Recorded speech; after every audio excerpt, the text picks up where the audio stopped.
Louvado seja nosso Senhor Jesus Cristo.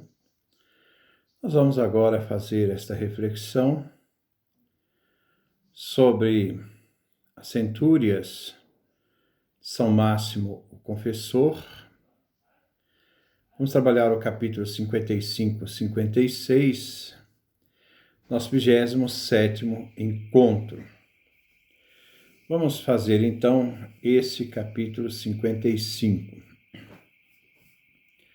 O monge ativo é, no sentido espiritual, um adestrador de animais, isto é, de feras, pois as obras morais têm como figura os animais. É por isso que Jacó dizia: seus filhos são homens que adestrarão animais. Mas o monge gnóstico é um pastor de ovelhas, pois os pensamentos têm como figura as ovelhas. O intelecto as leva a pastar nas montanhas das contemplações. Assim, todo pastor de ovelhas é uma abominação aos olhos dos egípcios.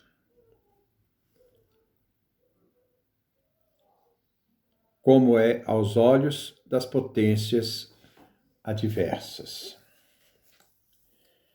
Vamos tentar caminhar paulatinamente este capítulo 55. O monge ativo é um monge que procura ter uma vida espiritual, na tentativa de ter cada vez mais um alcance do aperfeiçoamento de si mesmo, no aproximar-se cada vez mais de Deus. Então, o monge ativo é, no sentido espiritual, um adestrador de animais, nos afirma São Máximo. Isto é, feras selvagens a serem domesticadas. É o instinto. Domesticar esse instinto. Isto é, ele está falando de uma forma metafórica, ele está dando uma conotação. Uma coisa é quando eu digo, né, uma fera, no sentido denotativo. Outra coisa é quando eu digo uma fera, no sentido denotativo. No sentido conotativo, se refere, então, ao animal fera. No sentido denotativo, se refere a uma pessoa, quando eu digo fulano de tal é uma fera. Então, está denotando, não está conotando. Isto é uma metáfora e uma conotação. Pois as obras morais têm como figura os animais. Diante disto, Jacó dizia, é um texto do livro do Gênesis: seus filhos são homens que adestrarão animais. Gênesis 46, versículo 34.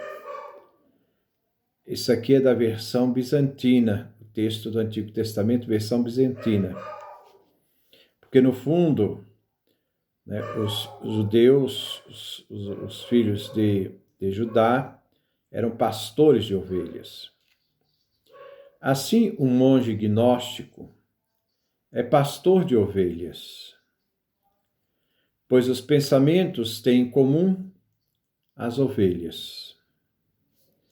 O intelecto as leva a pastar nas montanhas altas das contemplações. Então, aqui está a analogia que ele usa. O que é o intelecto? O próprio Máximo, numa obra sobre a alma, ele diz: o intelecto é a parte mais pura e racional da alma, feita para a contemplação das coisas que foram concebidas antes das coisas antes que elas existissem. É o sentido mais próximo que nos aproxima muito de Deus, dá o sentido espiritual. A vida espiritual é uma subida, daí a metáfora com a montanha. Essa metáfora da montanha significa subir até Deus, até o lugar onde ele se manifesta. Lembre-se no Evangelho que em vários momentos Jesus sobe a montanha, ou também se transfigura numa montanha. Então a montanha é o lugar da manifestação de Deus. A vida espiritual, né, é um crescimento do menor para o maior.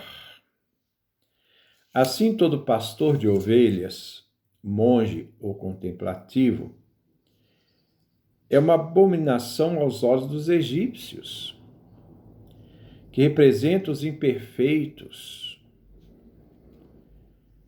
como é a abominação aos olhos das potências adversas. Quem são essas potências adversas? São os demônios, todos aqueles seres que lutam com os próprios seres humanos para que eles não sejam perfeitos, para que eles sejam sempre degradados, né? Não tem essa caminhada da perfeição. O capítulo 56. Quando o corpo é levado pelos sentidos para suas próprias concupiscências e seus próprios prazeres, o intelecto enganado segue as imaginações e os impulsos do corpo e consente neles. Mas o intelecto virtuoso permanece temperante, não é nem muito salgado, nem sem sal. Ele tem um tempero, equilíbrio, e resiste às imaginações e aos impulsos passionais. São contrário. Ele se esforça por tornar melhores tais movimentos. De novo, são contrário. Ele se esforça por tornar melhores tais movimentos. Quando o corpo é levado pelos sentidos aqui para São Máximo, é um órgão da alma, uma faculdade pensante das coisas externas. Por que das coisas externas? Porque essas realidades externas são percebidas através dos 5 sentidos, que levam ao ser humano, né, a sua realidade pensante para que ele possa, então, conhecer as coisas passando por esses 5 sentidos. Quais são os 5 sentidos? Visão, audição, olfato, paladar e tato. São 5 sentidos que iniciam o conhecimento para suas próprias concupiscências, isto é, são os desejos que tende o ser humano na busca dos prazeres instintivos e animalescos. São realidades destrutivas. Desejo para seu máximo é então essa energia da alma dirigida ordenadamente para alguma coisa qualquer. Então, diante disto, nós deparamos com essa realidade, né, onde o corpo é levado pelos sentidos e o objetivo desses sentidos é satisfazer as suas próprias concupiscências, seus próprios desejos. Embora o desejo em si não é mau, mas pode conduzir os sentidos à experiência do instinto, ou pode conduzir as pessoas santas ao desejo de Deus e assim iniciar sua busca e subida a Deus no caminho de perfeição. Quando o corpo é levado pelos sentidos, então o corpo induz, né, no caso o intelecto, para serem conduzidos pelos sentidos, por suas próprias concupiscências e seus próprios prazeres, o intelecto vem enganado então pelo corpo e pelos sentidos, né? E consente com eles, consente nos prazeres. O intelecto se deixa conduzir pelas seduções dos prazeres do corpo. Então, se perde essa dignidade espiritual que se submete ao corpo. Esse corpo funciona para esse intelecto como uma realidade déspota, uma realidade que vai impor ao corpo, né, um prazer que o intelecto vai consentir. O intelecto perde a sua realidade mais profunda e se deixa ser conduzido pelo corpo, né? Então, o corpo, ele age de uma forma, né, despótica, querendo submeter o intelecto aos seus prazeres. Mas o intelecto virtuoso é a força sustentada pela busca das virtudes, na busca da conquista, permanece temperante, equilibrado, e resiste às imaginações, essas fantasias que querem vender facilidades onde só se encontra vazio, né, que se cai no próprio vazio. E os impulsos passionais, que são forças que levam a satisfações nas paixões instintivas e mais baixas que o ser humano tem, que faz o ser humano ser equiparado, então, ao nível do instinto dos animais. Assim, o intelecto se deixa conduzir pelo espiritual. Ele se esforça, ele gasta energia, ele luta, né, para tornar melhores tais movimentos, para não se deixar decair, né, nas seduções e nas paixões do corpo, mas ser capaz de buscar uma realidade superior, submetendo ao corpo a uma realidade onde ele, através de um adestramento do corpo, vamos dizer assim, ou através de uma capacidade de superação dos limites da tendência do ser humano para o animalesco, fazer com que o corpo esteja a serviço do intelecto e não a serviço do corpo mesmo em si.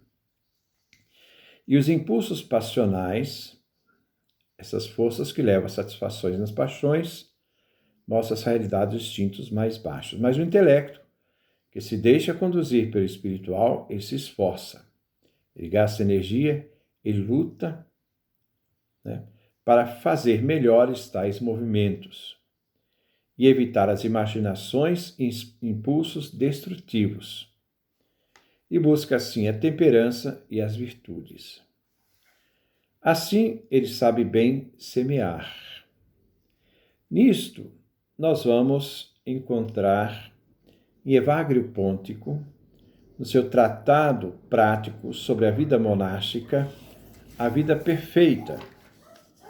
Nesse tratado prático, Evagrio diz, no capítulo 90, quem semeia, colhe. O que ele diz? O fruto das sementes está no feixe de grãos. O fruto da virtude está no conhecimento. Ora, para se chegar ao feixe de grãos, para se chegar ao conhecimento, o que precisa fazer? Como as lágrimas acompanham as sementes, porque o trabalho árduo de lançar a semente, o trabalho árduo de preparar a terra, o trabalho árduo de manter sempre o terreno preparado, que é o terreno da ascese, que é o terreno, né, para se cada vez mais produzir mais frutos, né? Assim, a alegria acompanha a colheita dos frutos, né? Porque tudo aquilo que foi sacrificado para se obter uma realidade final os frutos colhidos, foi preciso que se trabalhasse com muito afinco, com muito sacrifício, para se ter a alegria da colheita. Então, essa realidade desse sacrifício é fundamental, né? Então, a alegria acompanha a colheita dos frutos. Ele faz uma espécie de uma reflexão do Salmo 125, do versículo 4 ao versículo 5. Quem semeia entre lágrimas, ceifará com alegria. Então, exercitar as virtudes acompanham as lágrimas. Ao atingir o feixe do conhecimento, o fruto, se alcança a alegria. E com ela, então, vem a serenidade de um trabalho que valeu a pena, um sacrifício que valeu a pena, porque quando chega a realidade final, todo aquele sacrifício é superado pela alegria de ter atingido, né, a colheita. Assim também a vida virtuosa. Ela semeia com dores, com lágrimas, com sacrifício, mas ela colhe com alegria quando se atinge, se aproxima cada vez mais essa perfeição em Deus. Que Deus nos dê a sua graça, a sua bênção, a sua face resplandeça sobre nós.